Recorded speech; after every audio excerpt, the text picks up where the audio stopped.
The clinking of glasses and the soft murmur of voices filled the air as people moved through the pristine white-walled gallery. Elegant lights illuminated the well-curated pieces, casting their soft glow on portraits, sculptures, and abstract works. The atmosphere was that of exclusivity, a space for only the most refined individuals. The prestigious gallery on New York's Upper East Side was a sanctuary for those who could afford the luxury of art. Behind it all, at the center of the operation, stood Gregory Lowell, the gallery's owner, a man with an air of superiority that could fill a room just as easily as the art displayed on its walls. Gregory's world was one of wealth, status, and recognition. He had spent decades building his reputation as a leading figure in the art world, dealing with the most well-known and well-connected artists, curating shows that would make or break careers. His tastes were impeccable, his judgment indisputable. He had an eye for what was good art, or at least that was what he told himself. To Gregory, art was not just a passion, it was a business, an investment. A well-placed purchase could yield untold riches, and a sale could elevate an artist from obscurity to fame. But it wasn't just about the art for Gregory. It was about the social capital it brought. The people he knew, the circles he ran in, and the power that came with being the gatekeeper to the world of high art.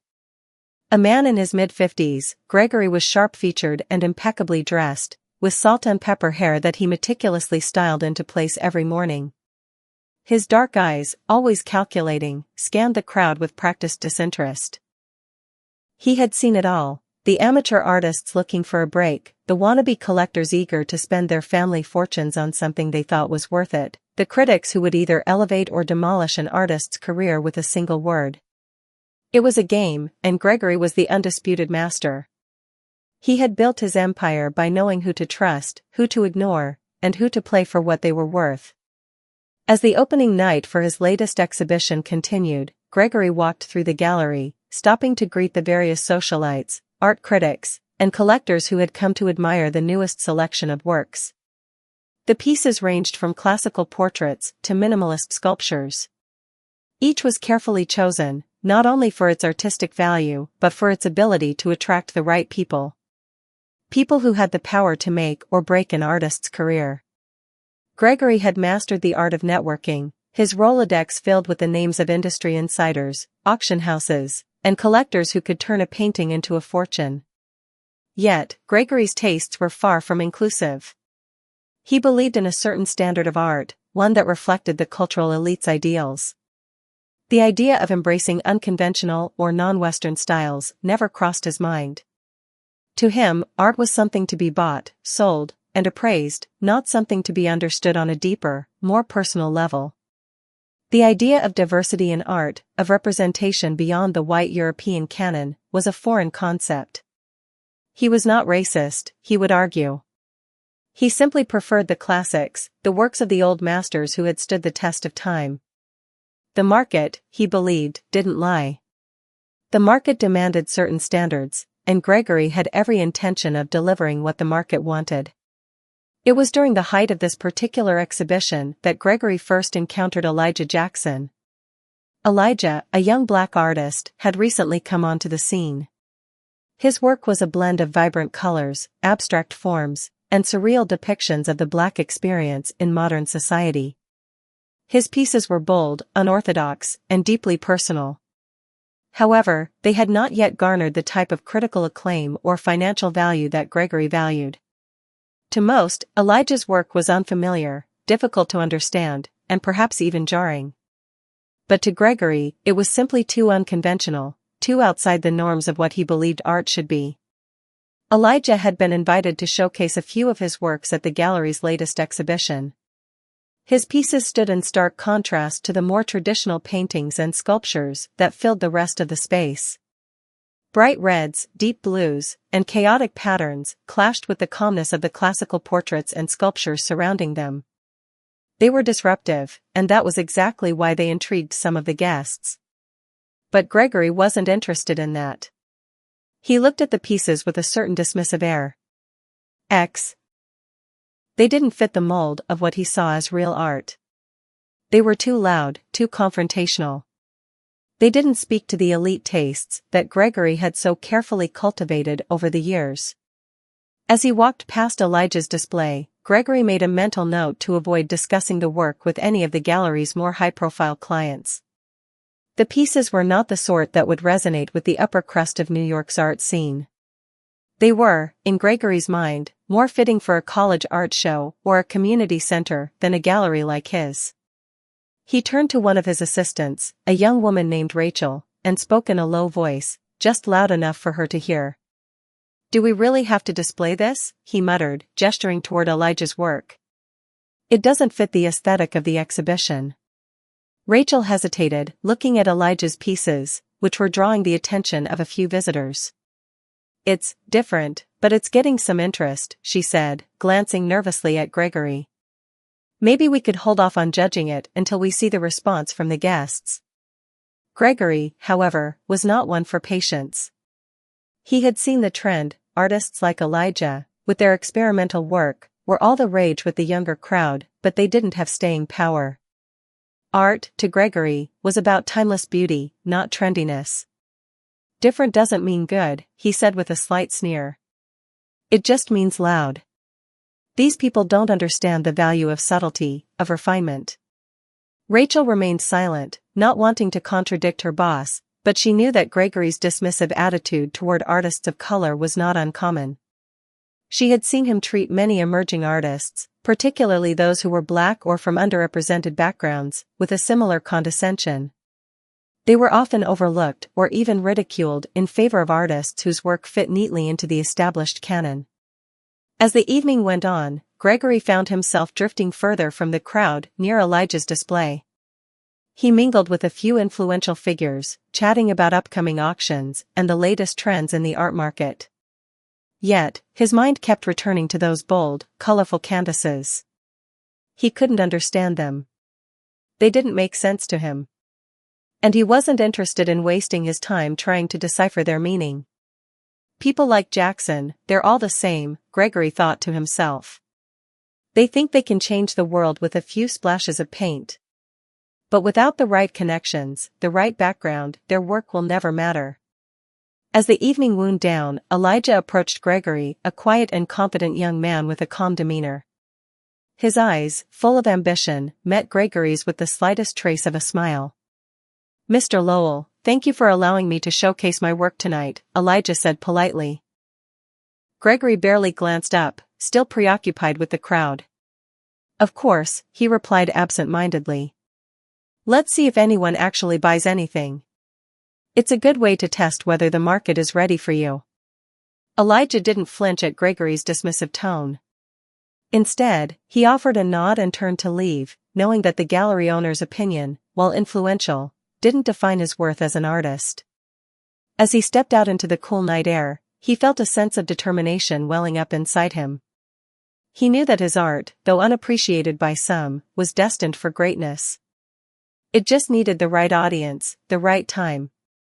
And as for Gregory Lowell, he would soon learn that he had underestimated not just the artist, but the very power of the art world itself.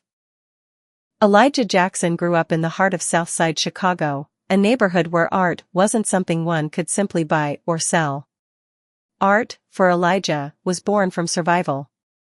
His first memories weren't of fine galleries or prestigious museums, but of vibrant murals painted on brick walls, stories of struggle and triumph told in bold colors and striking patterns.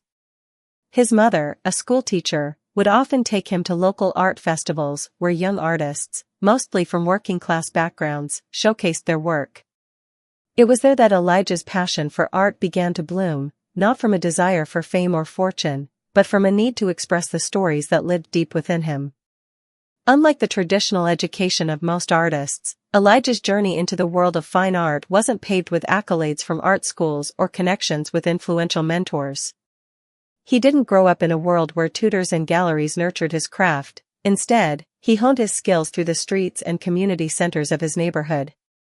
He spent hours sketching in notebooks, filling them with images of the people and places that defined his world, his family, his friends, his city, and the experiences that connected them all. His art was a reflection of his life, raw and unfiltered, a voice for the voiceless. It wasn't just about technique, it was about telling the truth. In high school, Elijah found his first mentor in Ms. Whitaker, an eccentric art teacher who encouraged him to push the boundaries of his creativity. She was an older woman, passionate about using art to challenge societal norms. She had seen many students come and go, but Elijah stood out to her. His eyes were always filled with intensity, his works filled with layers of meaning. He didn't just replicate what he saw, he transformed it into something new, something that made people think. Under her guidance, Elijah learned to blend his street art style with classical techniques, creating pieces that were both modern and timeless. But it was not easy. Elijah's background made him an outsider in many of the traditional art spaces. His work didn't fit into the narrow confines of the art world's expectations. He wasn't painting landscapes or still lifes. His pieces didn't contain the kind of abstraction that most galleries appreciated. His paintings were confrontational, tackling themes of race, identity, and the struggles of Black people in America. They were deeply personal, but also universal in their message. But for all their depth, they weren't the kind of art that wealthy, white patrons of the arts were typically interested in. For years, Elijah struggled to find an audience. He painted in his small apartment, sold pieces here and there at local pop-up shows, and scraped together enough to keep pursuing his dream. The recognition he longed for felt elusive, as if his talent was hidden behind a veil no one bothered to lift. Yet, there was an undeniable fire in him, a belief that the world would eventually see the value in his work. And while the traditional art world largely ignored him, Elijah found a home among a small, dedicated group of collectors who recognized the importance of his voice. They were a mix of young art enthusiasts, activists, and scholars who understood the layers of meaning embedded in his paintings. One day, while working on a new series of pieces that explored the Black experience through abstract forms, Elijah received a message from an art collector in London. The message was simple but profound: "I've been following your work for some time now, and I think it's something the world needs to see. Let's talk." At first, Elijah thought it was some kind of scam, but after a series of video calls and email exchanges, it became clear that the collector was legitimate. He was an influential figure in the international art world, and he had connections with galleries in Europe and the United States. This was Elijah's first real break. The collector wanted to feature his work in a major exhibition in London. The chance to showcase his art on such a global stage was a dream come true.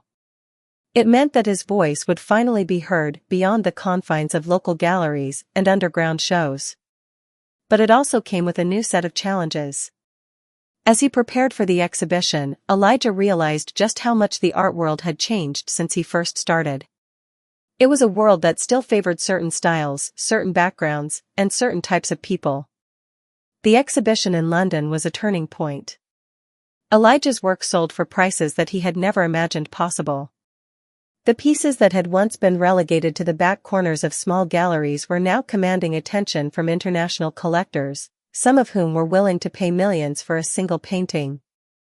His unique blend of street art, abstract expressionism, and cultural commentary resonated with audiences who were looking for art that spoke to the current moment, a moment defined by social unrest, racial inequality, and a growing demand for diverse voices in every space, including the art world. It wasn't just the monetary success that thrilled Elijah. It was the validation of his work, the recognition that his voice had value. The collectors who purchased his pieces weren't just wealthy investors, they were people who understood the power of art to make a statement. They appreciated the depth of Elijah's work, the way it told stories that had been overlooked or misunderstood for so long. And with that recognition came a new sense of freedom. Elijah no longer had to rely on galleries that saw him as a risk. He could now call the shots, choose which collectors he wanted to work with, and, most importantly, continue creating art that spoke truth to power.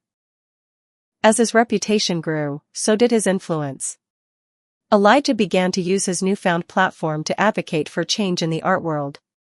He pushed for more representation of artists from marginalized communities, calling attention to the fact that Black artists, in particular, had been systematically excluded from the conversations that shaped the global art scene.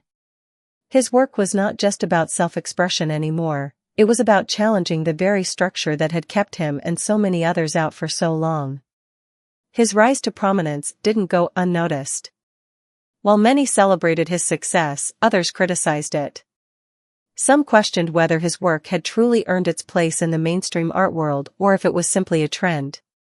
Others believed that his newfound wealth and recognition were a result of the growing interest in diverse voices within the art community, rather than a reflection of the intrinsic value of his work.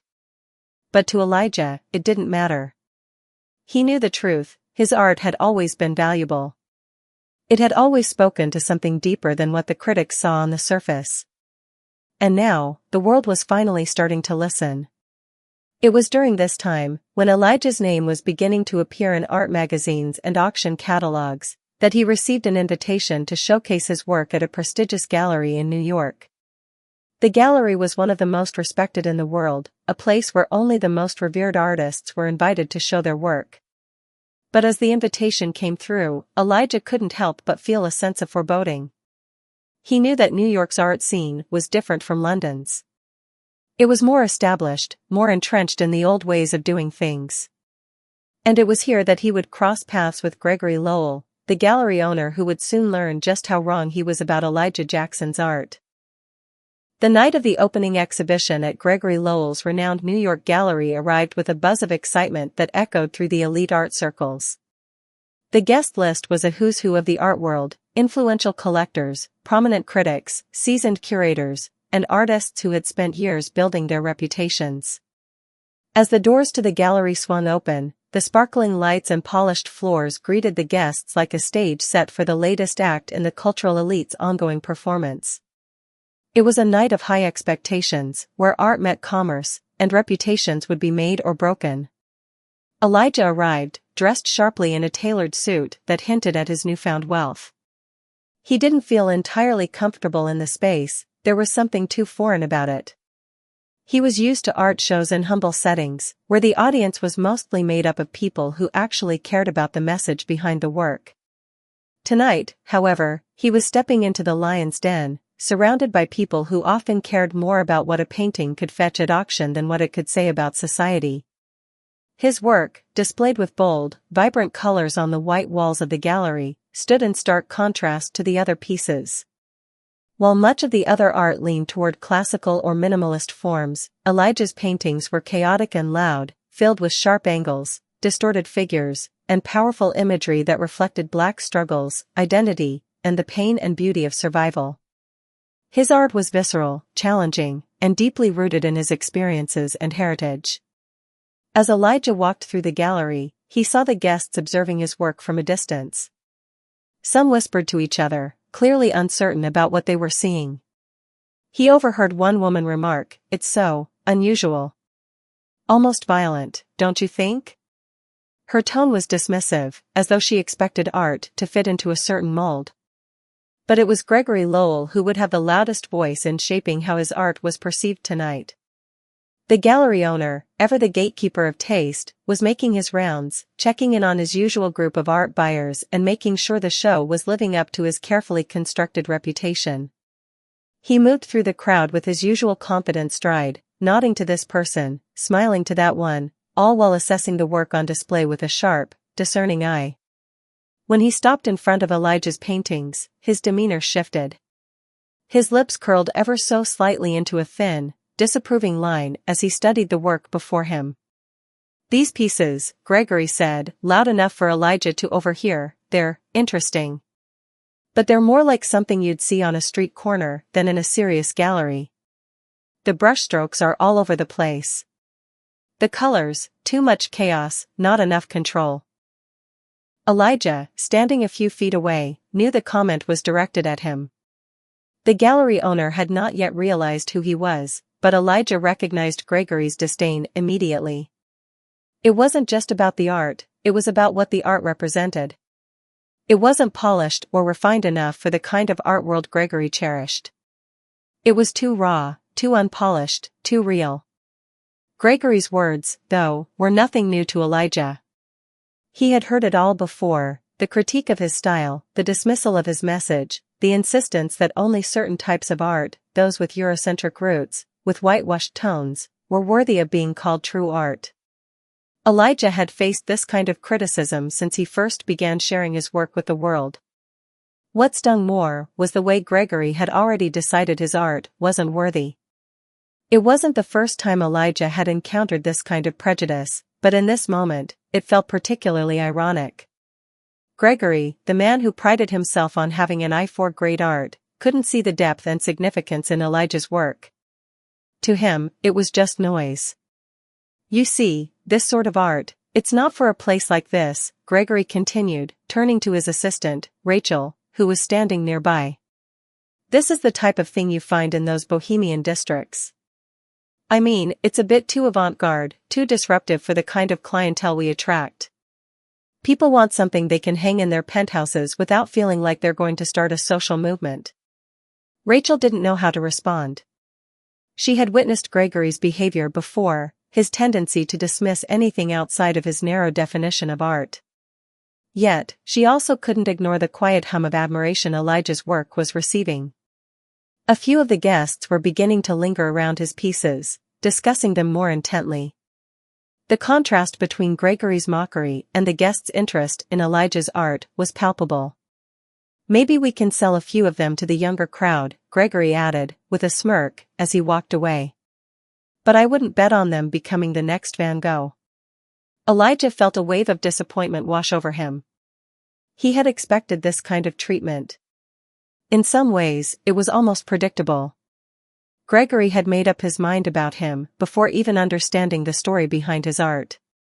It wasn't just the work he was judging, it was the artist. The fact that Elijah didn't come from an established background, that he wasn't a graduate of the top art schools or part of the usual circles, was a strike against him in Gregory's eyes. He was an outsider, a disruptor, and to Gregory, that was something to be ridiculed, not celebrated. The night continued as Gregory and his colleagues moved from one painting to the next, hardly glancing back at Elijah's work. But the guests who remained at the display were starting to take more notice. Whispers of admiration began to spread. One collector, a woman in her early 40s who had a reputation for spotting emerging talent, paused in front of Elijah's largest canvas, a piece depicting a distorted, almost futuristic figure caught in a web of vivid, swirling colors. She stood there for a long while, her arms crossed, her gaze intense. "I've never seen anything like this," she said quietly, almost to herself. "It's a commentary on power, I think, the way society traps those who are different. The colors are so intense, it feels like they're alive." Her words seemed to spark a ripple among the small group of onlookers. Some nodded in agreement, while others continued to stare, unsure of what they were seeing, but moved by its intensity. There was a tension in the air, an awareness that perhaps, just perhaps, Gregory had misjudged the value of Elijah's work. As the evening wore on, Elijah stood quietly in the corner, watching the interactions around his paintings. Despite the mockery he had faced, he couldn't help but feel a sense of quiet pride. His work, he knew, was valuable. It wasn't about fitting in or being accepted into the world Gregory had built.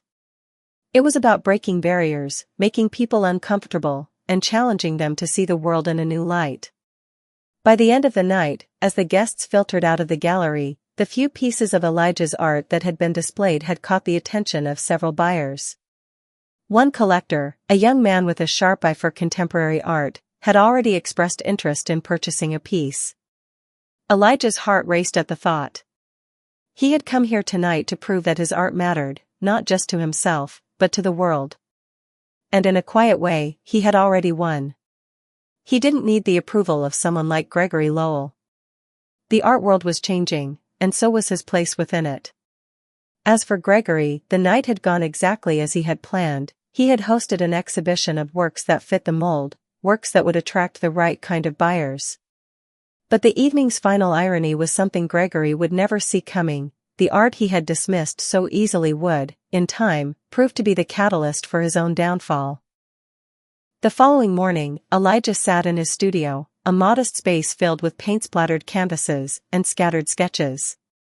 He had just returned from the gallery opening, and though he had witnessed some unexpected interest in his work, the sting of Gregory's mockery still lingered in the back of his mind. The words spoken by the gallery owner, derisive, dismissive, full of prejudice, felt like a slap in the face, but Elijah knew they were nothing more than the bitter remnants of an old and dying world, one that refused to acknowledge the value of people like him. As he stood before his latest canvas, a large work depicting a chaotic scene of human resilience, he couldn't help but reflect on the way the art world worked. It was a place that thrived on exclusivity, on the idea that only certain artists, with the right credentials and connections, were worthy of recognition. But Elijah was beginning to realize that this was not a world he wanted to fit into. It wasn't his job to conform to their expectations.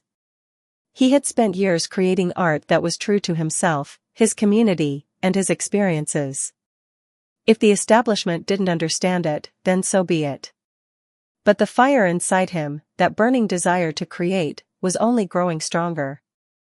The mockery he had faced wasn't a setback, it was fuel. It was confirmation that the very people who claimed to understand art were often the ones who missed the point entirely. Elijah wasn't just fighting for recognition, he was fighting for something deeper. He was fighting to be seen as more than just a black artist or a street artist. He was fighting to be seen as an artist, period. The phone on his desk buzzed, pulling him out of his thoughts.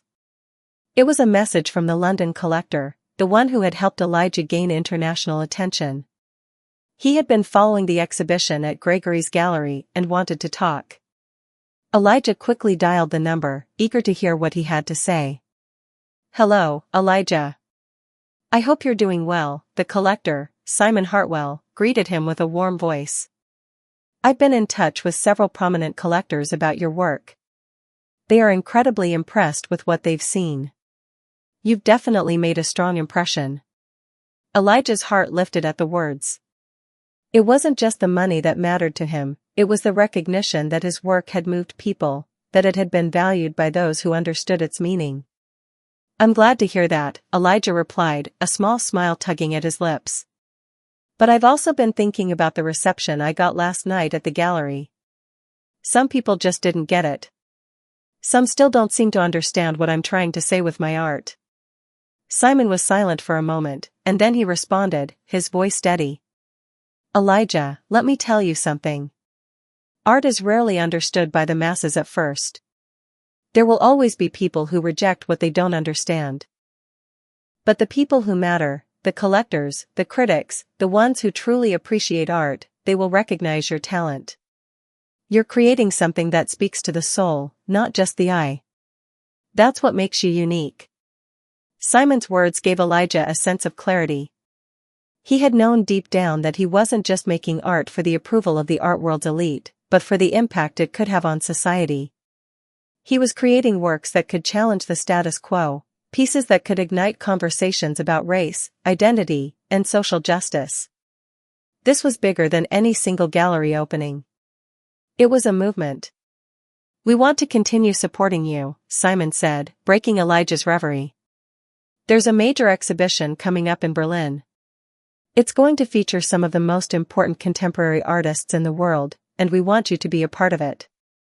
This could be your chance to truly show the world who you are, and what your art represents." The offer was beyond anything Elijah had ever imagined. An exhibition in Berlin, one of the largest and most prestigious platforms in the world. His work would be seen by people from all over the globe. It was an opportunity to finally step out of the shadow of galleries like Gregory Lowell's and into the light of international recognition.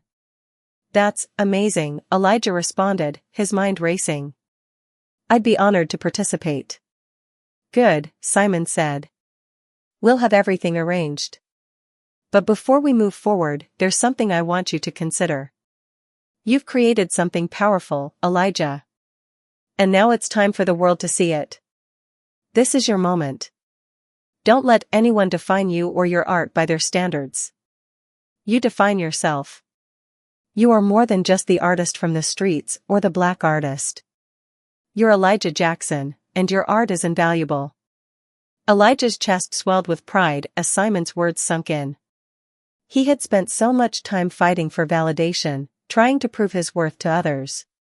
But in that moment, he realized that he didn't need to prove anything to anyone. His art spoke for itself. His experiences, his struggles, his journey, these were the things that defined him. He didn't need to conform to the art world's expectations. He needed to stay true to himself, and everything else would fall into place. As he ended the call, Elijah walked over to his canvas, his hands trembling with excitement. He looked at the piece before him, vivid colors swirling around the central figure, a portrait of a black woman who appeared both defiant and vulnerable. Her eyes were filled with strength, her body poised in a stance of resistance. Elijah had poured all of his emotion into this piece, and now, it was ready for the world. He knew the journey ahead would not be easy. There would be more challenges, more people who would try to dismiss him, more gatekeepers who would try to control the narrative of what art was supposed to be.